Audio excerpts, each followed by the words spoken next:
Ole iseenda kõige parem kokk ja usalda kokka, järelikult sa pead usaldama iseennast.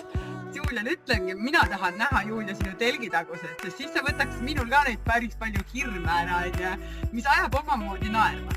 Sama muna, seesama majoneesi tegemine, mida te täna nüüd näitate. Mina keetsin ekstra munad ära. Jaa, ma lugesin seda. Maarja keetis munad, ta arvas, et keedetud munad lähevad sinna sisse.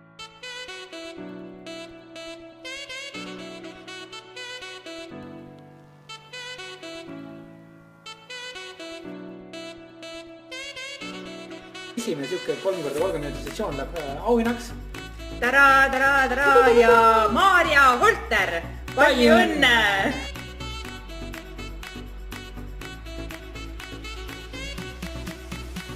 Comfort foodi ja kõik retseptid järgi teinud, kõik